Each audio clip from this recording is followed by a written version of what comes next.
Honey റോസിനെ പിടിക്കുകയല്ല ചെയ്യുന്നത്. He has എന്താ പറയട്ടെ, ഒരു ഓഫർ, കൈ നീട്ടുകയാണ്.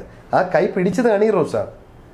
സോ ഇവിടെ പണ്ട് നമ്മൾ പറയേണ്ട ഇല വന്ന് മുള്ളി വീണാലും മുള്ളുവന്ന് ഇല വീണാലും കേട് ഇലയ്ക്കാണ്. ഇപ്പം തിരിച്ചാണ്, എവിടെ വന്ന് വീണാലും കേട് മുള്ളിനാണ്. അങ്ങനത്തെ ഒരു അവസ്ഥയാണ്. അപ്പം അദ്ദേഹത്തിൻ്റെ നീട്ടിയ കൈകളിൽ ഹണി റോസ് പിടിക്കുകയാണ്. പിടിച്ച് ഹണി റോസ് ബോബി ചെമ്മണ്ണൂർ ബോഡി പിടിച്ചുകൊണ്ട് കറക്കുകയല്ല, ഹണി റോസ് തിരിയുകയാണ്. എന്തോ വലിയൊരു ഗൂഢാലോചനയുടെ ഭാഗമാണ് ഈ FIS തന്നെയാണ് ഞാൻ സംശയിക്കുന്നത്. 75 സബ്സെക്ഷൻ 1 ക്ലോസ് 1 ഒരിക്കലും നിൽക്കാത്ത ഈ കേസിൽ. കാരണം നമുക്കറിയാം ബോബി കയറി പിടിച്ചതല്ല, പക്ഷേ ബോബി ചെയ്തതിനോട് ഒരിക്കലും അനുകൂല മനോഭാവം എനിക്കില്ല. എന്തിന് നമ്മൾ സിനിമാ നടന്മാരും നടികളുടെ ഇടയിലേക്ക് പോകണം? ഇന്ന് കേരളത്തിലുള്ള രാഷ്ട്രീയ, സാമൂഹിക, സാമുദായിക പ്രമുഖരായിട്ടുള്ള പലരും വലിയ വലിയ കേസുകളിൽ വാറണ്ടിന് അല്ലെങ്കിൽ വാറണ്ട് മേടിച്ച് നിൽക്കുന്ന വ്യക്തികളാണ്. അപ്പോൾ ഇത്രയും ഞൊടിയുടെക്കുള്ളിൽ ഇത്രയും കാര്യങ്ങൾ നടക്കുക, വിത്തൗട്ട് എനി നോട്ടീസ് 3 വർഷം മാത്രം ശിക്ഷ കിട്ടാവുന്ന കേസിൽ അറസ്റ്റ് ചെയ്യുക, വളരെ അത് പബ്ലിസൈസ് ചെയ്യുക, കോടതിയിൽ ഹാജരാക്കുന്ന അതേ ദിവസം അതേ സെക്ഷനിൽ ജാമ്യത്തിൻ്റെ വാദം കേൾക്കുക. അതാണ് ഇതിലും പരമപ്രധാനമായ മറ്റൊരു വസ്തുത. ഈ FIS ഹണി റോസിൻ്റേതാണോ അതോ CM ഉൾപ്പെടെയുള്ള നമ്മുടെ സംസ്ഥാനത്തിൻ്റെ FIR ആണോ? അതിൻ്റെ പരമപ്രധാനമായ ചോദ്യം. ഒരു സ്ത്രീയെ, അത് മാന്യമായി വസ്ത്രം ധരിച്ചു പോകുന്ന ഒരു സ്ത്രീ എന്നേ ഞാൻ പറയുള്ളൂ. കാരണം ഇന്ത്യയുടെ നിയമവ്യവസ്ഥയിൽ വസ്ത്രം എങ്ങനെ ധരിക്കണമെന്ന് ഒരിടവും പറഞ്ഞിട്ടില്ല.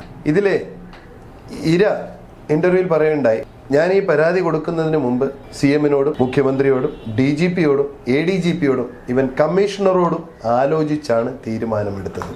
സോ ഇതൊരു സാധാരണ കേസല്ല എന്നുള്ളത് വളരെ വ്യക്തമാണ്.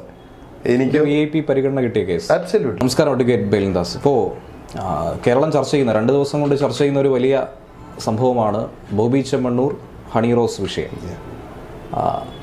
നിലവിൽ ബോബി ചെമ്മണ്ണൂരിനെ 14 ദിവസത്തേക്ക് റിമാൻഡ് ചെയ്തിരിക്കുന്നു. ജാമ്യം ലഭിക്കാത്തൊരു കുറ്റമായി അകത്ത് അഴിയുന്ന ഒരു സാഹചര്യം ഉണ്ടായിരിക്കുന്നു. അപ്പോൾ ജനങ്ങൾക്കൊക്കെ തന്നെ വലിയൊരു സംശയമുണ്ട്. അതായത് ഈ ദ്വയാർത്ഥ പ്രയോഗം നടത്തിയാൽ, ഡബിൾ മീനിങ്ങിൽ സംസാരിച്ചു കഴിഞ്ഞാൽ അഴിയെണ്ണേണ്ടി വരുമോ? അല്ലെങ്കിൽ സൈബർ ഇടത്ത് പാലിക്കേണ്ട മര്യാദകൾ പാലിച്ചില്ലെങ്കിൽ അഴിയെണ്ണുക എന്നുള്ള കാര്യം ഉറപ്പായും കിട്ടുമെന്നൊരു സന്ദേശമാണ് കോടതി ഇതിലൂടെ നൽകിയിരിക്കുന്നത്. അതായത് ബോബി ചെമ്മണ്ണൂരിനെ പുറത്തു വിട്ട സമൂഹത്തിനൊരു മോശം സന്ദേശം ഉണ്ടാകുമെന്ന് തന്നെയാണ് കോടതിയും പറഞ്ഞിരിക്കുന്നത്. ഹൈക്കോടതിയിലും വലിയ ധൃതിയൊന്നുമില്ല, പതിയെ നമുക്ക് ഇത് പരിഗണിച്ചാൽ മതി എന്നുള്ള ഒരു സന്ദേശം ഇന്ന് നൽകുകയും ചെയ്തിരിക്കുന്നു. അപ്പോൾ ശരിക്കും എന്താണ് ഇതിനുള്ളിലെ ന്യായം?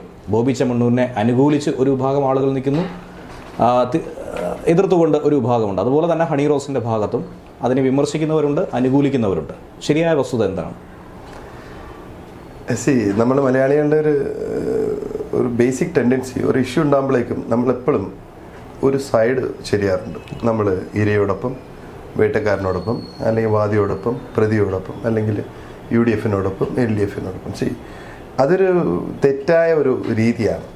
കാരണം എപ്പോഴും ഈ കോമ്പറ്റീഷൻ അല്ലെങ്കിൽ വാദപ്രതിവാദങ്ങൾ അല്ലെങ്കിൽ അതിൻ്റെ സത്യാന്വേഷണം വ്യക്തികളിലൂടെയല്ല, മറിച്ച് അതിലുണ്ടാകുന്ന ആശയങ്ങളിലൂടെ വേണം ഉണ്ടാകാൻ. സോ ആ ഒരു ബാക്ക്ഗ്രൗണ്ടിൽ, ആ ഒരു ഫാക്ട്സ് വെച്ച് നോക്കുമ്പോൾ, ആ ബേസിസിൽ സംസാരിക്കുകയാണെങ്കിൽ ഈ ഒരു വിഷയത്തിൽ ഞാനിപ്പോൾ വാദിയോ പ്രതിയോ അല്ലെങ്കിൽ വേട്ടക്കാരനെയോ ഇരയോ ആരോടൊപ്പവും നിൽക്കാതെ പറയാൻ ആഗ്രഹിക്കുന്ന ചില നീതിന്യായ വ്യവസ്ഥയിലെ ചില സിറ്റുവേഷൻസ് അല്ലെങ്കിൽ ചില സാഹചര്യങ്ങൾ, ചില നീക്കുപോക്കുകൾ, പ്രോസസ്സ്, അതിനാണ് ഞാൻ കൂടുതൽ ഊന്നൽ നൽകുന്നത്. അതിൽ പ്രധാനമായും എന്നെ ആകർഷിച്ച ചില വിഷയങ്ങൾ, ഈ രണ്ടുപേരെയും നമുക്ക് നന്നായിട്ട് അറിയാം, നമ്മൾ കുറേ കാലങ്ങളായി മീഡിയയിലൂടെ കാണുകയാണ്.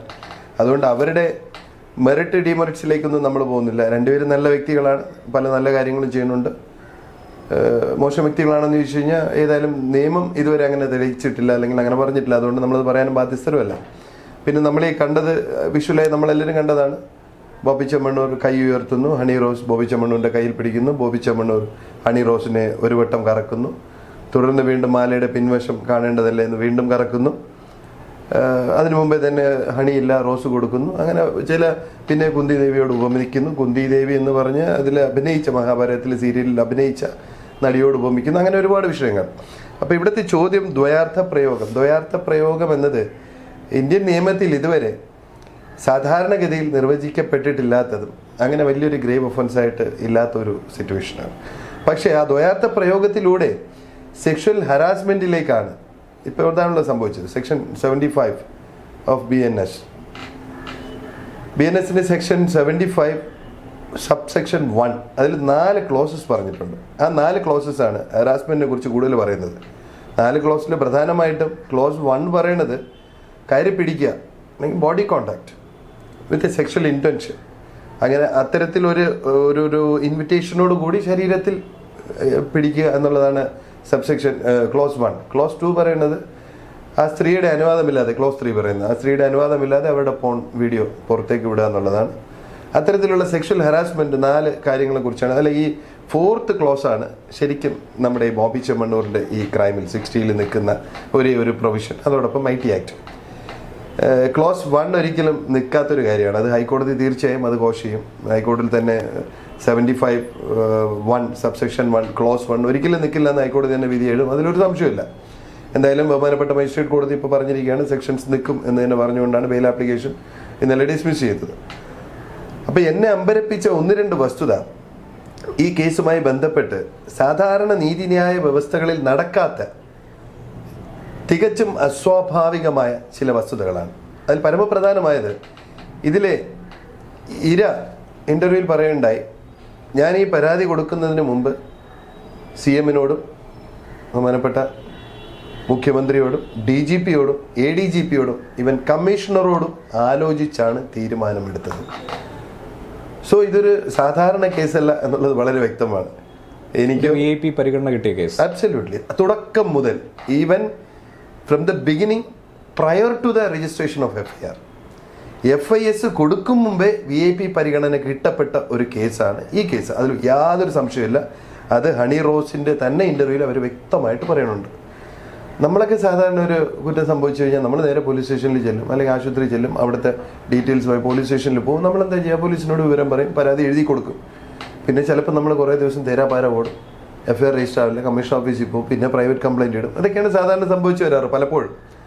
എന്നാൽ ഇവിടെ ഹണി റോസ് CMO ആയിട്ടും DGP-ആയിട്ടും ADGP-ആയിട്ടും കമ്മീഷണറുമായിട്ടും ഡിസ്കസ് ചെയ്ത് തീരുമാനിച്ചതിൻ്റെ അടിസ്ഥാനത്തിലാണ് ഈ പരാതി കൊടുത്തത്. അങ്ങനെയാണെങ്കിൽ എന്താണ് ഈ FIS-ന്റെ പ്രത്യേകത? ഈ FIS ഹണി റോസിൻ്റേതാണോ അതോ CM ഉൾപ്പെടെയുള്ള നമ്മുടെ സംസ്ഥാനത്തിൻ്റെ FIR ആണോ? അതെൻ്റെ പരമപ്രധാനമായ ചോദ്യം. രണ്ടാമത്തെ ചോദ്യം, സുപ്രീം കോർട്ട് പല ഡിസിഷനിലും പറഞ്ഞിട്ടുണ്ട് 7 വർഷം വരെ തടവ് കിട്ടാവുന്ന കേസുകളിൽ നോട്ടീസ് കൊടുത്ത് പ്രതിയെ വരുത്താം, സഹകരിച്ചില്ലെങ്കിൽ അറസ്റ്റ് ചെയ്യാം.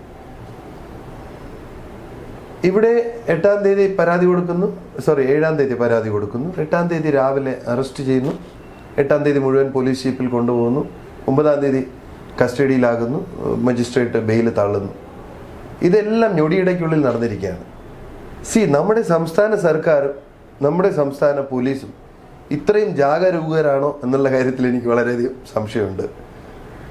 അപ്പോൾ ഇത്രയും ഞൊടിയിടയ്ക്കുള്ളിൽ ഇത്രയും കാര്യങ്ങൾ നടക്കുക, വിത്തൗട്ട് എനി നോട്ടീസ്, 3 വർഷം മാത്രം ശിക്ഷ കിട്ടാവുന്ന കേസിൽ അറസ്റ്റ് ചെയ്യുക, അത് പബ്ലിസൈസ് ചെയ്യുക, കോടതിയിൽ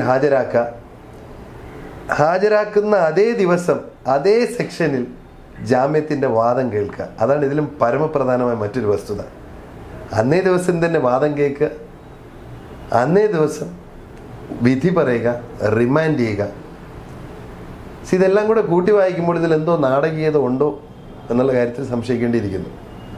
ഹണി റോസിൻ്റെ തന്നെ FIS കൊടുക്കാനുണ്ടായ സാഹചര്യം തന്നെയാണ് ഇത്തരം നാടകീയതയെക്കുറിച്ച്. ഒരുപക്ഷെ ഈ 4 മാസത്തിന് മുന്നേ നടന്ന സംഭവത്തിൽ ഹണി റോസിന് ചില സമ്മർദ്ദങ്ങൾ ഒരുപക്ഷെ, അല്ലെങ്കിൽ ചില ഉപദേശങ്ങൾ ചിലർ നൽകിയതായിരിക്കാം ഇങ്ങനെ ഒരു സംഭവങ്ങളിലേക്ക് നയിച്ചതെന്ന് സംശയിക്കേണ്ടിയിരിക്കുന്നു. തീർച്ചയായും വാർത്തയുടെ ഗതി മാറ്റാനുള്ള ഒരു തന്ത്രമായിട്ട് ഇതിനെ നോക്കി കാണാൻ കഴിയും. തീർച്ചയായും PV Anwar സബ്ജക്റ്റ് ഒക്കെ പോയില്ലേ, പുറന്തള്ളപ്പെട്ടില്ലേ? ഇപ്പൊ എന്ത് PV Anwar subject, he's gone. ഒരൊറ്റ ന്യൂസോടുകൂടി കാര്യങ്ങൾ മാറി. ഇവിടെ ന്യൂസ് മാറ്റിമറിക്കലില്ല, അതിനേക്കാളുപരി something grave has been done. എന്തോ വലിയൊരു ഗൂഢാലോചനയുടെ ഭാഗമാണ് ഈ FIS തന്നെയാണ് ഞാൻ സംശയിക്കുന്നത്. 75 സബ്സെക്ഷൻ 1 ക്ലോസ് 1 ഒരിക്കലും നിൽക്കാത്ത ഈ കേസിൽ. കാരണം നമുക്കറിയാം ബോബി കയറി പിടിച്ചതല്ല, പക്ഷേ ബോബി ചെയ്തതിനോട് ഒരിക്കലും അനുകൂല മനോഭാവം എനിക്കില്ല. ബോബി ചെയ്തത് ഇന്ന് സമൂഹത്തിൽ കണ്ടുവരുന്ന വഷളത്തരത്തിൻ്റെ ഏറ്റവും മൂർധന്യമായ ഒരു കാര്യമാണ്.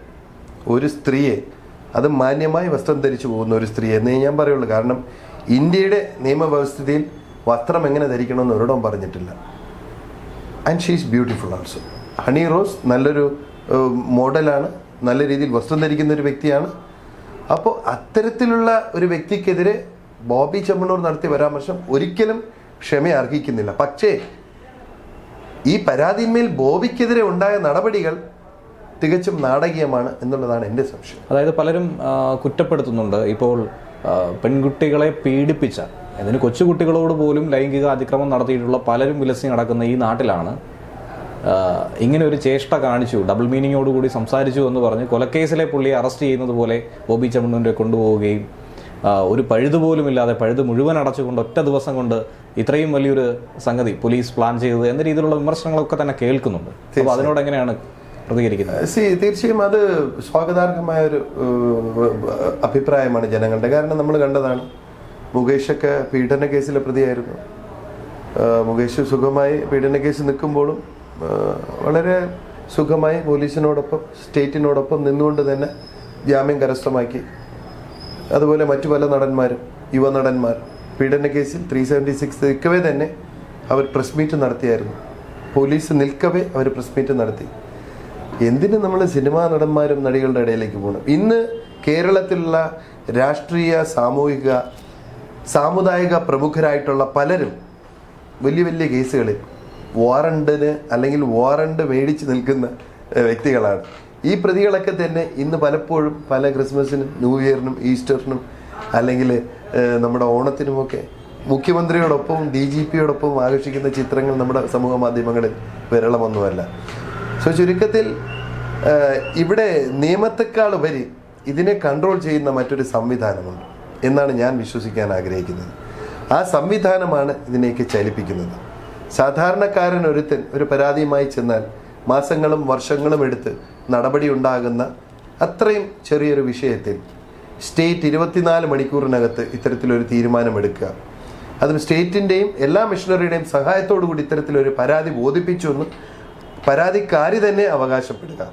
ഇതൊക്കെ കൂട്ടി വായിക്കുമ്പോൾ ഈ അകത്ത് കിടക്കുന്ന ബോബി ചെമ്മണ്ണൂർ ഏതോ ഒരു നാടകത്തിൻ്റെ ഭാഗമാണോ, അല്ലെങ്കിൽ ബോബി ചെമ്മണ്ണൂരിലൂടെ എന്തോ സന്ദേശം നമ്മുടെ സർക്കാർ ജനങ്ങൾക്ക് നൽകുന്നുണ്ടെന്നാണോ എന്നാണ് ഞാൻ ചിന്തിക്കുന്നത്. ഇപ്പോൾ ഈ ഒരു വിഷയം വന്നതിന് ശേഷം ഏറ്റവും അധികം സമൂഹ മാധ്യമങ്ങളടക്കം ചർച്ച ചെയ്യുന്ന ഒരു വിഷയമാണ്, അതായത് ഈ പരാതിയിൽ പറഞ്ഞിരിക്കുന്ന സെക്ഷലി കളേർഡ് റിമാർക്സ്. ഒന്ന് അത്, രണ്ടാമതായി പറയുന്ന കൺസെന്റ് ഇല്ലാതെയാണ് തൻ്റെ ശരീരത്തിൽ കയ്യിൽ സ്പർശിച്ചതെന്നാണ് ഹണി റോസ് ഇപ്പോൾ പരാതിപ്പെട്ടിരിക്കുന്നത്. FIR-ലടക്കം അതാണ് പറഞ്ഞിരിക്കുന്നത്. അപ്പോൾ എന്താണ് ഇത് രണ്ടും എന്നുള്ളത് ജനങ്ങൾക്ക് വളരെ ലളിതമായി മനസ്സിലാകുന്നത്, അതുപോലെ തന്നെ ഇതിൻ്റെ ശിക്ഷ നടപടികൾ എന്താണെന്നുള്ളത്. Sexually coloured remarks section 75 subsection 1 clause 4 of BNS-ന്റെ സെക്ഷൻ 74-ന്റെ സബ്സെക്ഷൻ 1 ക്ലോസ് 4-ൽ പറയുന്നത് സെക്ഷലി കളേർഡ് റിമാർക്സ് എന്ന് പറഞ്ഞാൽ അത് സുപ്രീം കോടതി ഇപ്പോൾ ലേറ്റസ്റ്റ് പറയുകയാണെങ്കിൽ ഈവൻ ഈ 2025 ഒരു സുപ്രീം കോടതി ഡിസിഷൻ വന്നിട്ടുണ്ട്. അതിനകത്ത് ഒരു പെൺകുട്ടിയുടെ ശരീരത്തിൽ ഏതെങ്കിലും അവയവത്തെക്കുറിച്ച് പറഞ്ഞാൽ പോലും അത് സെക്ഷലി കളേർഡ് റിമാർക്സ് ആയിട്ട് എടുക്കാവുന്നതാണ്. ഒരു സ്ത്രീയെ വളരെ നെഗറ്റീവ് ആക്കണമെന്നില്ല. അതിനകത്ത് ലൈംഗിക ചുവയുണ്ട് എങ്കിൽ, അല്ലെങ്കിൽ അവരുടെ ഒരു ലൈംഗിക അവയവത്തെക്കുറിച്ച് നല്ല രീതിയിൽ പറഞ്ഞാൽ പോലും അതൊരു സെക്ഷലി കളേർഡ് റിമാർക്സ് എന്നാണ് പറയാറ്. അതിൻ്റെ മാക്സിമം പണിഷ്മെൻറ്റ് 1 year ആണ്. പക്ഷേ BNS അല്ലെങ്കിൽ പഴയ IPC-യിലെ ഏറ്റവും കുറവ് ശിക്ഷയും എന്നാൽ ഏറ്റവും കൂടിയ കോടതി ട്രയൽ നടത്തുന്നതുമായ ഒരു ഒഫൻസാണ് ഈ 75 സബ്സെക്ഷൻ 1 ക്ലോസ് 4. 1 വർഷം ശിക്ഷ മാത്രമുള്ള ഈ കേസ് ട്രയൽ നടത്തേണ്ടത് സെഷൻസ് ജഡ്ജാണ്. അതാണ് ഈ സെക്ഷൻ്റെ ഏറ്റവും വലിയൊരു പ്രത്യേകത. മറ്റത് നേരത്തെ പറഞ്ഞതുപോലെ വിത്തൗട്ട് കൺസെൻറ്റ് സെക്ഷലി ഹറാസ് ചെയ്യുക എന്നുള്ളത്, അത് 75 BNS 75 സബ്സെക്ഷൻ 1 ക്ലോസ് 1-ൽ പെടുന്നതാണത്. അത് ആ സെക്ഷൻ അനുസരിച്ച് അവിടെ ഒരു ഫിസിക്കൽ കോണ്ടാക്ട് മസ്റ്റാണ്. ആ ഫിസിക്കൽ കോണ്ടാക്റ്റിന് ഒരിക്കലും കൺസെൻറ്റ് ഇര കൊടുത്തിരിക്കാൻ പാടില്ല. മലയാളത്തിൽ പറഞ്ഞ കയറി പിടിക്കുക എന്നുള്ളത് തന്നെയാണ് എൻ്റെ അർത്ഥം. അപ്പോൾ ഒരു സംശയം വരുന്നത്, അതായത് ബോബി ചെമ്മണ്ണൂർ കയ്യിൽ പിടിച്ചു എന്നാണ് പറയുന്നത്, ഒരു ഷേക്ക് ഹാൻഡ് കൊടുക്കുന്നതും അപ്പോൾ കൺസെന്റ് ഇല്ല എങ്കിൽ കൊടുക്കാൻ പാടില്ല എന്നാണോ അതിൽ? അതാണ് ഇതിലൂടെ സ്റ്റേറ്റ് നമുക്ക് പഠിപ്പിച്ചു തരുന്ന പാഠം അതാണ്. നമ്മുടെ സാധാരണ TV ഷോകളിൽ നമ്മൾ കാണാറുണ്ട്, ഒരു പാട്ടിട്ട് അതിലെ ആക്ടേഴ്സ് അല്ലെങ്കിൽ അതിലെ ആങ്കേഴ്സും അല്ലെങ്കിൽ അതിൻ്റെ എന്താ ഗസ്റ്റൊക്കെ കൂടെ ഡാൻസ് കളിക്കാറുണ്ട്, നാടകം കളിക്കാറുണ്ട്, പലതും ചെയ്യാറുണ്ട്. അത്തരത്തിലുള്ള വെറും ഒരു എന്താ പറയുക ഒരു ഫംഗ്ഷൻ മാത്രമാണ് അവിടെ നടന്നത്. അവിടെ സ്വാഭാവികമാണ് ഹണി റോസിന് കൈ കൊടുക്കുക, ഹണി റോസിനെ പിടിക്കുകയല്ല ചെയ്യുന്നത്. ഹി ഹാസ് എന്താ പറയട്ടെ ഒരു ഓഫർ, കൈ നീട്ടുകയാണ്. ആ കൈ പിടിച്ചത് ഹണി റോസാണ്. സോ ഇവിടെ പണ്ട് നമ്മൾ പറയേണ്ടത് ഇല വന്ന് മുള്ളി വീണാലും മുള്ളുവന്ന് ഇല വീണാലും കേട് ഇലയ്ക്കാണെന്ന്. ഇപ്പം തിരിച്ചാണ്, എവിടെ വന്ന് വീണാലും കേട് മുള്ളിനാണ്. അങ്ങനത്തെ ഒരു അവസ്ഥയാണ്. അപ്പം അദ്ദേഹത്തിൻ്റെ നീട്ടിയ കൈകളിൽ ഹണി റോസ് പിടിക്കുകയാണ്. പിടിച്ച് ഹണി റോസ് ബോബി ചെമ്മണ്ണൂർ ബോഡി പിടിച്ചുകൊണ്ട് കറക്കുകയല്ല, ഹണി റോസ് തിരിയുകയാണ്. ഹണി റോസ് കറങ്ങി വന്ന് നിൽക്കുകയാണ്. സോ ഇവിടെ എല്ലാം രണ്ടുപേരും കൺസെൻറ്റോട് കൂടെ നടത്തിയ ഒരു അഭിനയ പ്രകടനം, അതായത് അന്ന് നടക്കേണ്ട മാർക്കറ്റിംഗ് ഇവന്റ്, അത് അഡ്വർടൈസ്മെന്റ് മനോഹരമാക്കാൻ രണ്ടുപേരും മേടിച്ച കാശിന് ഹണി റോസ് അഭിനയിക്കുകയും ചെയ്തു. ആ ഹണി റോസിനെ കൊണ്ടുവന്ന അഡ്വർടൈസ്മെന്റ് വളരെ മനോഹരമായി സക്സസ്ഫുള്ളി ബോബി ചെമ്മണ്ണൂർ പൂർത്തിയാക്കുകയും ചെയ്തു. ഇതിനിടയ്ക്ക് സ്വാഭാവികമായി അല്ലെങ്കിൽ ഇദ്ദേഹത്തിന്റെ മാത്രം തെറ്റുകൊണ്ട് സംഭവിച്ച സെക്ഷലി കളേർഡ് റിമാർക്സ്, കുന്തി ദേവിയോട് ഉപമിച്ചതും, ആ ഉപമ കഴിഞ്ഞ് പിന്നൊരു മീഡിയയിൽ അദ്ദേഹം ആങ്കറിനോട് ആംഗ്യം വെച്ച് കാണിച്ചു. എന്താണ് അവർ ഉദ്ദേശിച്ചത്? കുന്തി ദേവി ഡബിൾ മീനിങ് എന്താണ്, താൻ ജെമിനിയാണെന്നും ജനങ്ങൾക്ക് ഇഷ്ടമുള്ള രീതിയിൽ ആ ഒരു സെക്ഷലി കളേർഡ് റിമാർക്സ് എന്നുള്ളത് മാത്രമാണ് ബോബി ചെമ്മണ്ണൂരിനെതിരെ നിൽക്കാൻ സാധ്യതയുള്ള ഒരേ ഒരു സെക്ഷൻ. പിന്നെ IT ആക്ട് അത് പ്രചരിപ്പിച്ചത് അതിന്റെ അങ്ങനെയാണെങ്കിൽ ബോബി ചെമ്മണ്ണൂർ അല്ല അതിന്റെ യഥാർത്ഥ ചാനലുകാരാണ്, അവരാരും പ്രതിയാക്കിയിട്ടില്ല. സോ സെക്ഷൻ 67 IT ആക്ടും നിൽക്കാൻ സാധ്യത കുറവാണ്. നിൽക്കണമെങ്കിൽ മറ്റുള്ളവരെയൊക്കെ കൂട്ടുപ്രതിയാക്കിയേ പറ്റൂ. സോ അതുകൊണ്ട് നിൽക്കാൻ ഏക ചാൻസ് ഉള്ള സെക്ഷൻ 75 സബ്സെക്ഷൻ 1 ക്ലോസ് 4. അത് വെറും ഒരേ ഒരു വർഷം ശിക്ഷ കിട്ടാവുന്ന കേസാണ്. അതിനാണ് ബോബി ചെമ്മണ്ണൂർ ഇപ്പോൾ അകത്ത് കിടക്കുന്നത്. തുടക്കത്തിൽ ഏവരും പ്രതീക്ഷിച്ചതാണ് ജാമ്യം ലഭിക്കുന്ന ഒരു കുറ്റകൃത്യം മാത്രമാണിതെന്നാണ് ഏവരും പരാമർശിച്ചത്. ഒട്ടനവധി അഭിഭാഷകരടക്കം ഇക്കാര്യം ചൂണ്ടിക്കാട്ടിയിരുന്നു. പക്ഷേ ഏവരെയും ഞെട്ടിച്ച ഒരു വിധിയായി തന്നെയാണ് കഴിഞ്ഞ ദിവസം ഇതിനെ നോക്കിക്കണ്ടത്. അപ്പോൾ സമൂഹത്തിന് ഇതിലൂടെ നൽകുന്ന സന്ദേശം എന്താണ്, നെഗറ്റീവായും പോസിറ്റീവായും? സമൂഹത്തിൽ ഈ കേസ് ഇതെപ്പോഴും സമൂഹത്തിൻ്റെ ഒരു ലാൻഡ് മാർക്ക് കേസായി ആഘോഷിക്കപ്പെടും. നമ്മളെപ്പോഴും ലാൻഡ് മാർക്ക് കേസ് എന്ന് കേൾക്കുമ്പോൾ നമ്മൾ വിചാരിക്കുന്നത് ഭയങ്കര വലിയ സുപ്രീം കോർട്ടിൽ ഉണ്ടായ ഏതെങ്കിലും ജഡ്ജ്മെൻറ്റ്, അല്ലെങ്കിൽ അത്രയ്ക്ക് രാജ്യത്തെ മൊത്തം കിടുകിട വിറപ്പിച്ച ഒരു ജഡ്ജ്മെൻറ്റ്. നെവർ.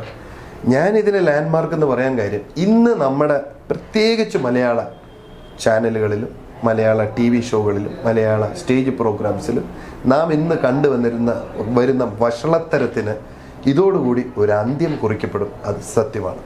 നമുക്കറിയാം മറ്റു ചില യുവ നടന്മാരൊക്കെ ഉണ്ട്. ഒരു ഷെയ്ൻ ചാക്കോ, അദ്ദേഹത്തിൻ്റെയൊക്കെ ഇൻ്റർവ്യൂ കേട്ട് കഴിഞ്ഞാൽ നമുക്ക് ശരിക്കും നമുക്ക് ഇരിക്കാൻ തോന്നില്ല, അത്രയ്ക്ക് ദേഷ്യം വരും. പക്ഷേ എന്ത് ചെയ്യാനാ, അദ്ദേഹം വളരെ ആരാധിക്കപ്പെടുന്ന ഒരു യുവ നടനാണ്, വളരെ ഫാൻസ് ഉള്ള ഒരു നടനാണ്. കേട്ടിരുന്നു പോകേണ്ട അവസ്ഥയാണ്. അപ്പോൾ നമുക്ക് തന്നെ ഒരു സംശയമാണ് നമ്മൾ ഈ സൊസൈറ്റിയിൽ തന്നെയാണോ എന്നുള്ളത്. പലപ്പോഴും പല പ്രോഗ്രാംസും കുട്ടികളോടൊപ്പം, എൻ്റെ മകളിപ്പോൾ ഡിഗ്രി ഫസ്റ്റ് ഇയറാണ്, മക്കളോടൊപ്പം ഇരുന്ന് കാണാൻ പറ്റാത്ത അത്രയും വഷളത്തരം ദ്വയാർത്ഥങ്ങളൊക്കെയാണ് പല ചാനലുകളിൽ നമ്മൾ കേൾക്കാറുള്ളത്.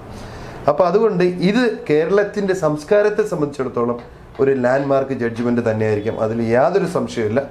അതിന് ബോബി ചെമ്മണ്ണൂരിനെ ഒരു മാതൃകയാക്കി എന്ന് വേണം പറയാൻ. പിന്നെ നെഗറ്റീവായി പറയുകയാണെങ്കിൽ ഇതിൽ നടന്നിരിക്കുന്ന നിയമ നടപടികൾ വളരെ ദുരൂഹത നിറഞ്ഞതാണ്. യഥാർത്ഥത്തിൽ നടക്കേണ്ടിയിരിക്കേണ്ടതല്ല. ശരിക്കും റിലവൻ്റ് ആയിട്ടുള്ള സെക്ഷൻസ് ഒന്നുമല്ല ഇതിൽ കൊടുത്തിരിക്കുന്നത്.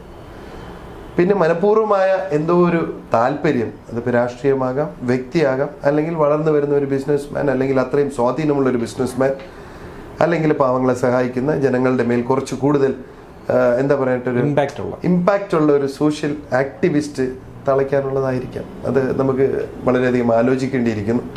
എന്തായാലും ഹണി റോസിൻ്റെ തന്നെ ഇൻ്റർവ്യൂവിൽ നിന്ന് നോക്കിയാൽ മുഖ്യമന്ത്രിയെയും DGPയെയും ADGPയെയും കമ്മീഷണറെയും അറിയിച്ച് അവരുടെ അഭിപ്രായത്തോടു കൂടി ഫയൽ ചെയ്ത FIR അല്ലെങ്കിൽ FIS അത് 5 മാസങ്ങൾക്ക് ശേഷം ഇല്ലാത്ത സെക്ഷൻസ് ആഡ് ചെയ്യപ്പെട്ടുവെങ്കിൽ ഇത് തീർച്ചയായും അന്വേഷിക്കേണ്ടിയിരിക്കേണ്ട ഒരു കാര്യമാണ്. കാരണം ഇന്നിത് അന്വേഷിക്കപ്പെട്ടിട്ടില്ല എങ്കിൽ നാളെ ഇതുപോലെ ഇതേ മാതൃകയിൽ കേരളത്തിൽ വളർന്നു വരുന്ന പലരെയും അകപ്പെടുത്തേണ്ട സിറ്റുവേഷൻ കേരളത്തിൽ ഉണ്ടാവും, കേരളത്തിൻ്റെ രാഷ്ട്രീയത്തിലുണ്ടാവും. അവസാനമായ ഒരു ചോദ്യം കൂടി, അതായത് ഈ ദ്വയാർത്ഥ പ്രയോഗം, അവിടെ നിന്നാണ് ഈ വിഷയം, ഈ വിവാദങ്ങളൊക്കെ തന്നെ തുടങ്ങിയത്. അപ്പോൾ ഇത് ആസ്വദിക്കുന്ന ഒരു വലിയ ജനവിഭാഗമുണ്ട്, സൈബറിടത്തും അല്ലാതെയും ഒക്കെയായി. അതുപോലെ തൊഴിലിടങ്ങളിലും മറ്റുമൊക്കെയായി സംസാരിക്കുന്നത്, രണ്ടുപേർ ചേർന്നോ ഒരു കൂട്ടമായി സംസാരിക്കുന്നതിലോ ഒക്കെ തന്നെ ഈ ഡബിൾ മീനിങ് ജോക്കുകൾ എന്നറിയപ്പെടുന്ന ചില തമാശകളൊക്കെ തന്നെ ഉൾപ്പെടാറുണ്ട്. അപ്പോൾ ഇത് ആസ്വദിക്കുന്നതും കുറ്റകൃത്യമാണോ, ഇത് പ്രചരിപ്പിക്കുന്നതും കുറ്റകൃത്യമാണോ? തീർച്ചയായും. ശരിക്കും ഒരു കുറ്റം ചെയ്യുന്ന വ്യക്തിയേക്കാൾ ആ കുറ്റകൃത്യത്തിനെ സഹായിക്കുന്ന വ്യക്തിയാണ് യഥാർത്ഥ തെറ്റുകാരൻ. സമൂഹത്തിൽ പല തെറ്റും നടക്കാറുണ്ട്. എനിക്കറിയാം സമൂഹത്തിൽ ഇങ്ങനെ ഒരു കുറ്റം നടന്നിട്ടുണ്ട്, ഒരു പ്രവൃത്തി നടന്നിട്ടുണ്ട്. ആ കുറ്റം ഞാൻ മറച്ചു വെക്കുമ്പോൾ കുറ്റം ചെയ്ത വ്യക്തിയേക്കാൾ പാപിയാണ് ഞാൻ.